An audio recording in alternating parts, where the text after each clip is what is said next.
Magandang hapon mga kababayan, ako po si Paul Gumagay at ito ang Unlad Pilipinas kung saan ang pagsulong ng bayan ang ating adhikain. Para sa talakayan natin ngayon, ating bibigyang pansin ang paksang nasyonalismo at pagkamamamayan. We will be tackling the law aspect of nationalism and citizenship. Para sa mas malaliman pang usapan, kasama natin ngayon ang UP Law graduate at professor ng Media Law sa College of Mass Communication dito rin sa UP Diliman. Let's welcome Sir Roland Gia Jr. Good day, sir. Welcome to the show. Good day, salamat. Ayan. So, siguro bigyan muna natin ng konteksto at background ang ating mga kababayan tungkol sa ating tema ngayon. Ano po ba ang definisyon ng nasyonalismo? Is this definition fixed or can it be subjective? Okay. So, sige, dun muna sa konsepto ng nasyonalismo. Kung sabihin natin na kung fixed ba siya, well, pag pinag-uusapan natin yung bansang Pilipinas, fixed siya in the sense na ang nasyonalismo lang ay pwede mo maramdaman para sa bansang Pilipinas, kung Pilipino ka. Okay? Pero kung ano talaga mismo yung ibig sabihin ng konsepto o ng salitang nasyonalismo, dyan tayo magkakaroon ng maraming mga pagkakaiba ng opinyon. Kasi maraming iba't ibang mga guro, mga philosopher, kahit mga taong tanongin natin sa daan, tinanong mo kung ano yung nasyonalismo, hindi lang iisa yung sasabihin nilang definisyon. Pero para siguro magkaroon tayo ng isang definisyon na pwede nating pag-usapan, sa general terms, ang nasyonalismo kasi ito yung pagmamahal mo tsaka katapatan sa bansa na kinabibilangan mo. Kunwari dito, Pilipinas. Pero ang isa kasi sa mga definition din ng nasyonalismo, yung binigay din na definition ni George Orwell. Kung matandaan mo yung kanyang mga gawa, isa siyang sikat na author ng mga nobela. Ang sabi nga niya, ang nasyonalismo daw, ito daw yung kaaway ng kapayapaan, kaaway ng peace. Kasi ang sinasabi niya sa definition niya, pag sinabi mong nasyonalismo, ito yung inuuna mo yung bansa mo kaysa sa ibang bansa. Kumbaga, yung bansa mo lang yung karapat dapat na mahalin, yung bansa mo lang yung karapat dapat na pahalagahan. Yung iba, hindi na.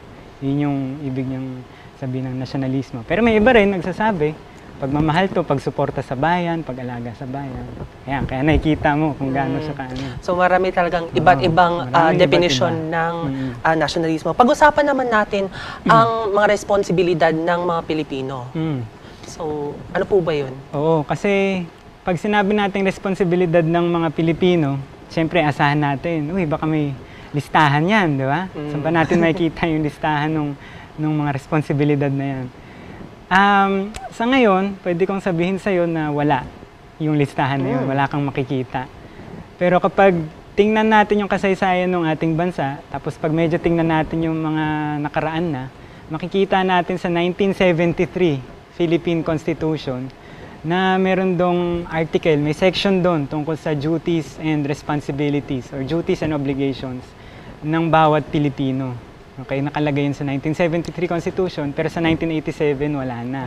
So ano tong mga duties and responsibilities or rights and obligations na to? Kasi kahit wala tayong listahan ngayon, at least pwede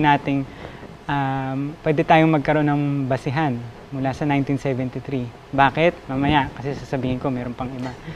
Ngayon, yung 1973 Constitution, yung unang-unang sinasabi dyan, kailangan o duty or responsibility ng bawat Pilipino, yung katapatan at pagmamahal sa bayan, sa Republika.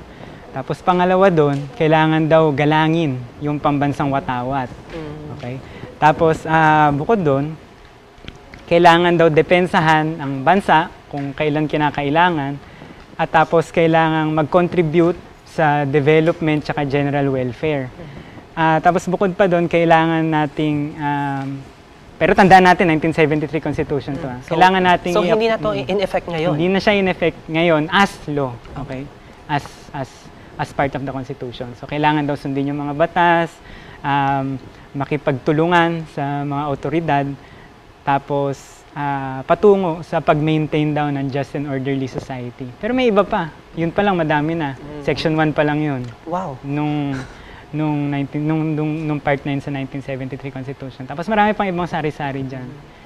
Kunwari, sabi, kapag mag-exercise ka ng rights mo na under sa Bill of Rights, kailangan mo siyang i-exercise na may konsiderasyon sa kapwa mo, na yung rights nila hindi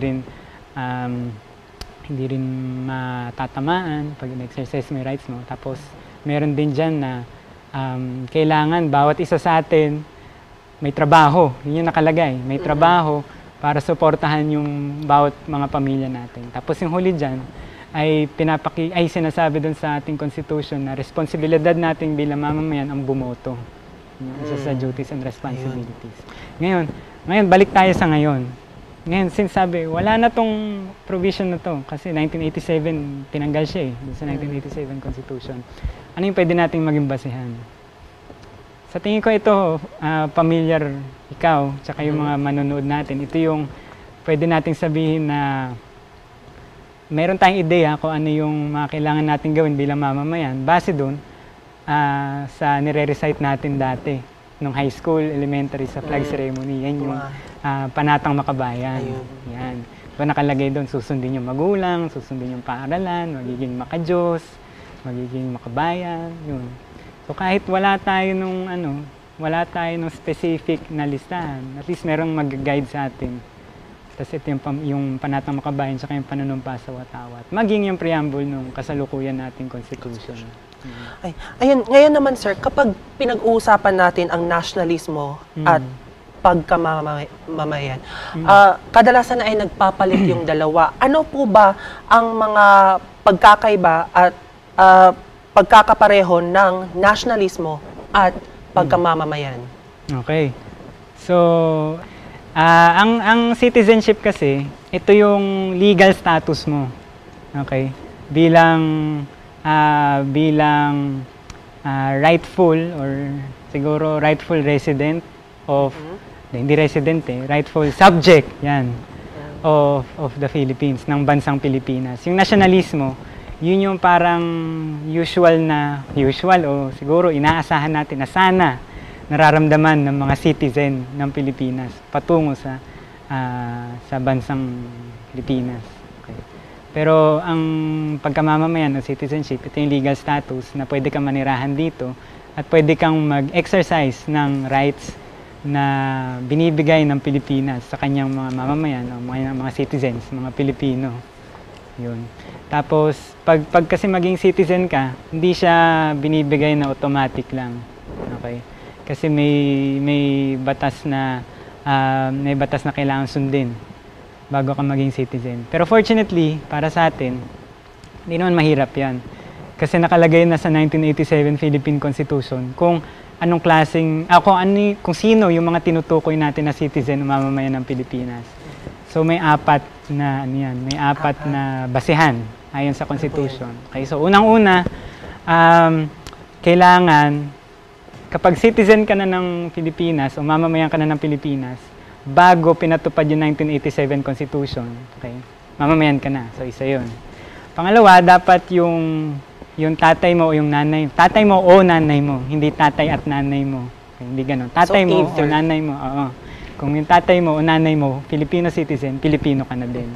Tapos pangatlo, kapag pinanganak ka bago mag-January 17, 1973, okay, tapos pinanganak ka na yung nanay mo, Pilipina, okay, isa na siyang ground sa pagiging citizen. Pero dapat, kapag dating mo ng age of majority kasi yung legal term, age of majority, ito usually yung 18 yung adult na o matanda na yung tingin sa'yo sa mata ng batas.